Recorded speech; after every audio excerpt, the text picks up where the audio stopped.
Nouvelle vidéo d'Alex Hitchens, mes 5 astuces pour devenir riche à 23 ans de 600 à 500 000 euros. Nouvelle vidéo d'Alex Hitchens de French Hitch, on va regarder. S'il y a bien un nombre qui me faisait rêver lorsque je me suis lancé dans le business en ligne, c'est 100 000. Arriver un jour à générer 100 000 euros sur un mois. Et ayant généré récemment sur les 3 derniers mois près de 500 000 euros, je me suis dit que c'était le meilleur moment pour vous proposer 5 astuces qui m'ont permis de générer plus de 6 chiffres par mois. Astuce numéro 1, vous devez déléguer. S'il y a bien une chose avec laquelle est-ce que j'ai eu du mal, c'était déléguer. Déléguer certaines tâches que vous êtes en mesure de faire pour gagner du temps, car le temps sera précieux pour vous. Je m'explique. Générer 10 000 euros avec du travail acharné, c'est possible. C'est à la portée de n'importe quel imbécile. Par contre, si vous voulez être en mesure de générer 100 000 euros, 100 000 euros étant un chiffre conséquent, il va vous falloir une certaine vision. Pour avoir cette vision, vous avez besoin de temps. De temps pour voir vers l'avenir. Je m'explique encore une fois. Lorsque vous allez débuter une entreprise, vous allez jouer à peu près tous les acteurs de celle-ci. Vous allez être le monteur, vous allez être le créateur de contenu, donc l'acteur principal, vous allez être le trésorier, le comptable, la secrétaire, le support client et j'en passe. Et le problème, c'est que vous avez besoin de vision, vous avez besoin de pouvoir vous projeter sur les prochains projets, réfléchir à la suite. Mais comment voulez-vous réfléchir à la suite quand au quotidien, vous êtes bombardé de tâches totalement futiles vis-à-vis de votre business? Le support, c'est quelque chose de futile que vous pouvez déléguer pour quelques euros en prenant simplement un support venant du Maroc ou je ne sais où. Ça, ce sont des choses qui sont primordiales pour vous. Alors je sais qu'au début c'est assez dur parce que vous allez devoir payer pour des tâches que vous êtes en mesure de faire. Et par moment, vous allez payer une personne, très clairement, qui est moins douée que vous. Oui, mais par Alors, une personne moins douée que vous, alors je ne sais pas pourquoi. Pourquoi? Parce que tout simplement, en fait, bien sûr, quand tu commences à gagner un peu d'argent, tu dois commencer à déléguer. Et surtout, si tu peux déléguer dès au début, même quand tu ne gagnes pas de l'argent avec le business, sincèrement, je te conseille de le faire tout simplement en fait pour te libérer un peu du temps. Mais disons normalement une personne qui il va commencer à déléguer quand il commence à gagner de l'argent avec son business et bien sûr dans ce cas avec une chaîne YouTube. Alors quand il dit que tu vas déléguer avec une personne qui va donner avec une qualité de travail inférieure à vous, c'est toi qui choisis. Parce que tout simplement, en fait, si tu as bien sûr assez d'argent pour commencer à déléguer, tu dois être bien sûr assez d'argent pour déléguer dans les meilleurs. Bien sûr, tu dois bien sûr prendre un meilleur, tu dois prendre, bien sûr, tu dois prendre un très bon miniature maker, une personne qui va faire les miniatures pour toi, il doit être bien sûr génial, une personne qui va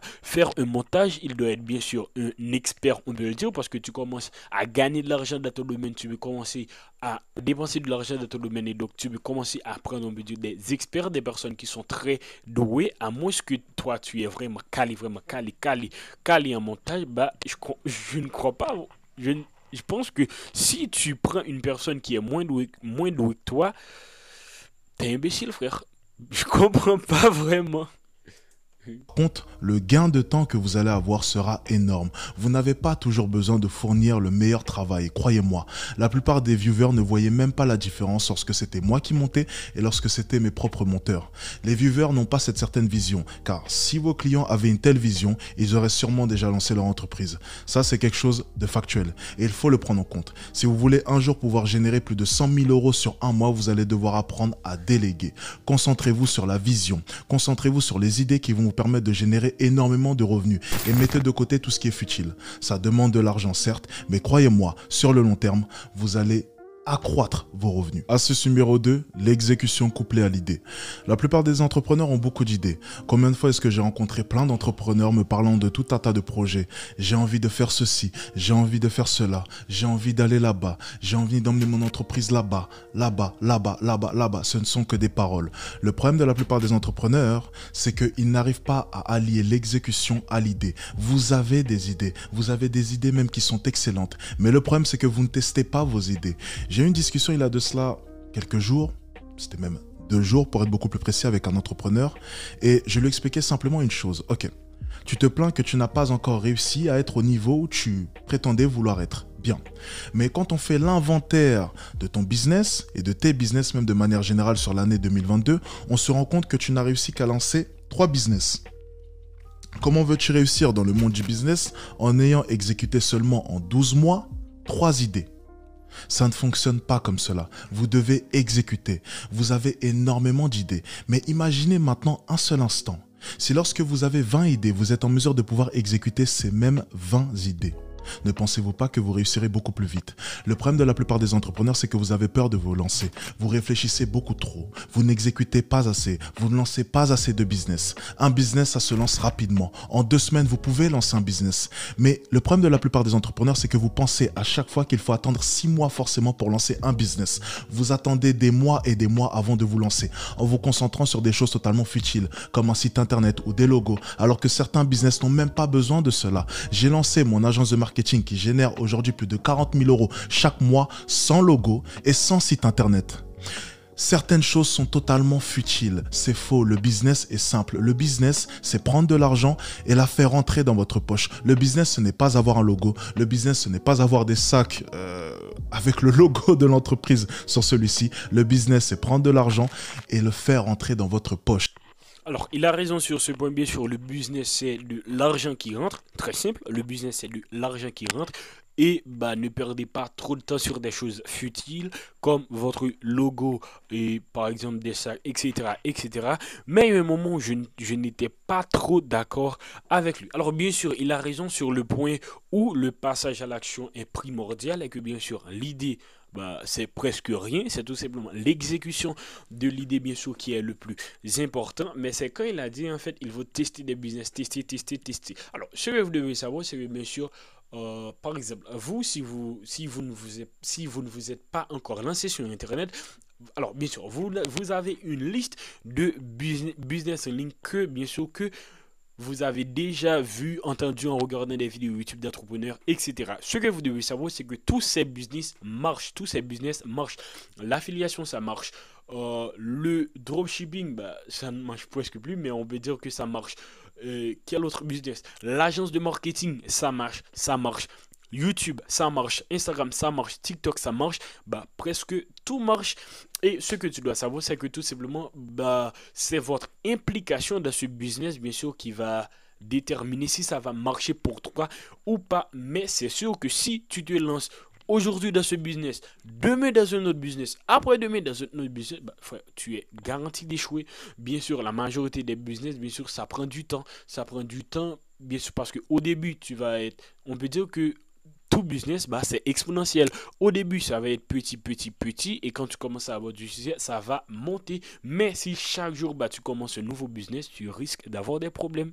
Tu risques que ça ne marche jamais pour toi. C'est ça le business. Croyez-moi, vous pouvez exécuter et bien. Et le problème de la plupart des personnes, c'est qu'elles pensent que exécuter vite veut dire qu'il n'y aura pas de qualité. Mais c'est faux. Vous pouvez exécuter vite et y ajouter de la qualité. Vous pouvez exécuter vite et bien. Vous pouvez faire tout vite et bien.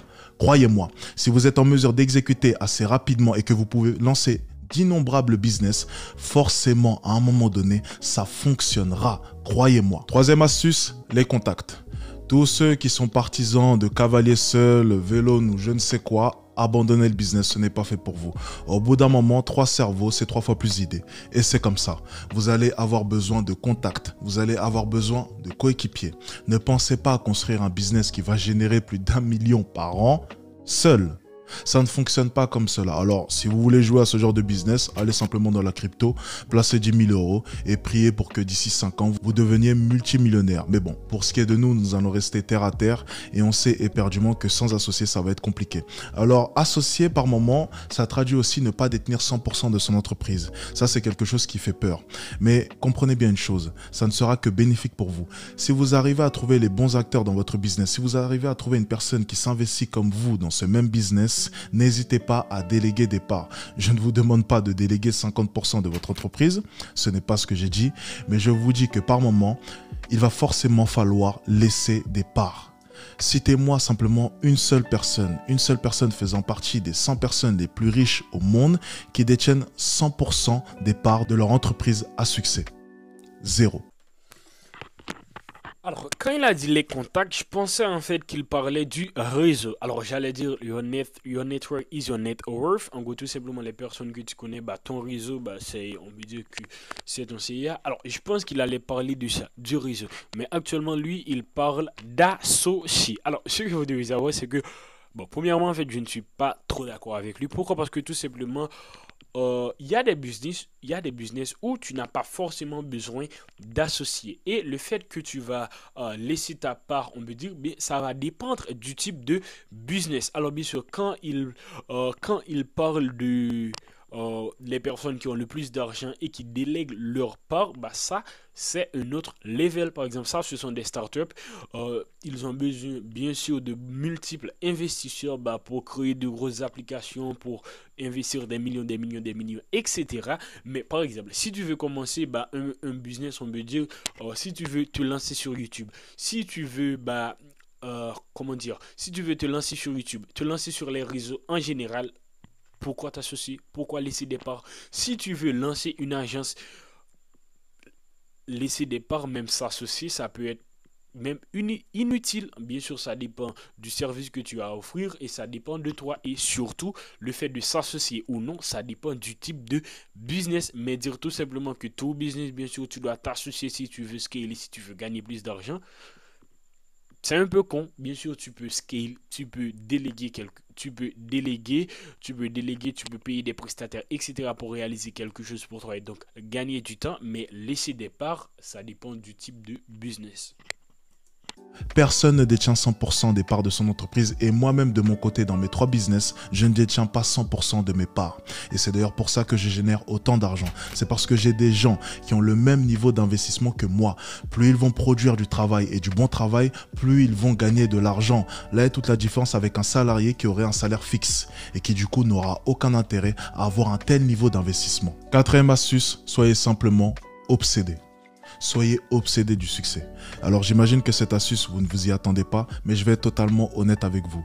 99% des personnes qui me regardent, vous n'êtes pas réellement obsédés par le succès. Si vous savez le niveau d'obsession que j'ai vis-à-vis du succès, vous ne me croirez même pas. Vous devez vous réveiller business, manger business, penser business et dormir business. Et je crois dur comme fer en la loi de l'attraction. Je pense que si vous pensez à une chose, vous y pensez fort et chaque jour vous travaillez dur pour essayer d'atteindre cet objectif, forcément un jour ou l'autre quelque chose en résultera. Je ne vous garantis pas à 100% que vous réussirez à l'atteindre, mais je vous garantis que quelque chose en résultera. Il va forcément se passer quelque chose. Je ne suis pas devenu riche par hasard, c'est parce que j'ai pensé, j'ai dormi business, j'ai travaillé encore et encore, j'ai fait des sacrifices encore et encore et forcément quelque chose s'est passé. Vous n'êtes pas assez obsédé, vous ne désirez pas réellement la réussite. J'ai par moments l'impression lorsque j'entends certains entrepreneurs que c'est la mode de vouloir réussir, c'est la mode de vouloir atteindre le succès. C'est Instagram sûrement, c'est motivation, je ne sais pas, vous vous contentez simplement de regarder des podcasts, consommer du contenu sur YouTube, mais vous ne passez jamais réellement à l'action. Bien partiellement. Vous lancez un business, puis vous attendez 5 mois, vous en lancez un deuxième. Non, vous devez exécuter et lancer des business. Mais pour avoir un tel niveau d'exécution, il faut être obsédé par le business. Il faut réellement penser à chaque instant de votre journée au business. Et si vous arrivez à atteindre un tel niveau d'obsession, je vous garantis votre succès. Mais avoir un tel niveau d'obsession, ce n'est pas à la portée de tout le monde. Et c'est d'ailleurs pour ça que tout le monde ne réussira pas. Pour la 5e et dernière astuce, et sûrement celle qui va faire grincer des dents la plupart d'entre vous, les personnes qui ne sont pas dans le business, vous ne les écoutez pas. Que ce soit vos parents, vos amis, ton frère, ta sœur, les personnes qui ne sont pas dans le business ne servent à rien dans votre business. N'écoutez personne. Toutes les personnes qui ne savent pas ce que c'est que de lancer un business, ça part sur le côté. N'écoutez pas vos parents. Vos parents n'y connaissent rien. Je sais que c'est dur à entendre, je sais que c'est même très dur à entendre pour la plupart d'entre vous, mais si vous écoutez vos parents, cela va être compliqué. Je vais être honnête avec vous. Comment des personnes qui ne sont pas à jour sur la plupart des opportunités que présente l'année 2023 peuvent vous conseiller sur les meilleurs business à lancer ou même la meilleure voie à prendre ? Parlez de crypto-monnaie simplement à vos parents et vous verrez le résultat. Vos parents ne sont pas au courant des meilleures opportunités pour vous. Vous ne devez pas les écouter. Vos parents, c'est sur le côté lorsqu'il s'agit de business. Fermez vos oreilles. Ne les écoutez pas. Tracez votre chemin. Être un homme, c'est prendre des décisions. Être un homme, c'est assumer ses choix. Et être un homme, c'est par moments couper les ponts avec vos parents. Je ne parle pas de couper les ponts de manière générale, je parle de couper les ponts avec vos parents sur certains aspects, comme votre voix, comme votre futur. Alors, je le dis toujours, les beaux, c'est tout simplement, bien sûr, vous pouvez écouter les conseils de vos parents sur d'autres aspects, on peut dire sur d'autres aspects de votre vie, mais quand on parle de business, et surtout de business en ligne, si vos parents, la, major- la, major- la majorité de nos parents, on peut dire qu'ils ne connaissent rien en business. Donc, à moins qu'ils soient actifs sur le business, ils peuvent nous conseiller, etc. Mais la majeure partie de nos parents, ils ne connaissent rien en business. Et c'est un peu con de les écouter. Par exemple, comme il l'a dit, parler de crypto à tes parents et tu peux voir les résultats. Qu'est-ce que tes parents, ils savent sur le Bitcoin? Qu'est-ce qu'ils savent de l'Ethereum? Tout simplement rien. Tout simplement, ne parlez pas de business, surtout de business en ligne, à vos parents et surtout n'écoutez pas leurs conseils, etc., etc. Et ce n'est pas uniquement nos parents, tout simplement ça peut être des amis, ça peut être des autres membres de la famille qui ne connaissent rien en business. Alors si c'est quelqu'un qui est un peu dans l'univers business, qui fait partie quand même de ta famille, tu peux l'écouter quand même, mais s'ils ne connaissent rien en business, ne l'écoutez pas. Voilà, tu veux quand même, bien sûr, comme ce sont des membres de ta famille et peut-être des amis, tu veux bien sûr continuer à parler avec eux sur d'autres sujets de ta vie, mais quand il s'agit de business et surtout de business en ligne, ne dis rien. C'est à vous de prendre vos décisions. Vous devez grandir. Mes parents, pour être honnête avec vous, pendant un moment, j'ai pu le percevoir, avaient peur pour moi, avaient peur de mon avenir, ne croyaient pas en moi. Mais je sais éperdument que je ne pouvais pas demander à mes parents de croire que j'étais spécial. Vous savez, pour ce qui est de mon père, c'était du travail acharné. Et ma mère, c'est pareil. Mon père se tuait à la tâche. 2 boulots, 3 boulots même pendant un moment. Comment voulez-vous que je puisse venir comme cela en face de mon père et lui dire, écoute, je vais devenir multimillionnaire en restant dans ma chambre et en mettant un ordi devant moi. Comment voulez-vous que mon père puisse croire à cela quand, de son côté, pour générer ne serait-ce que près de 3000 euros par mois, il devait se tuer à la tâche, à se faire mal au dos pendant des heures et des heures pour gagner ne serait-ce que 3000 euros? Comment voulez-vous que j'ai même ne serait-ce qu'une once d'audace pour demander à mon père de me croire à ce point? Pour lui, c'est totalement dérisoire. Et je le comprenais.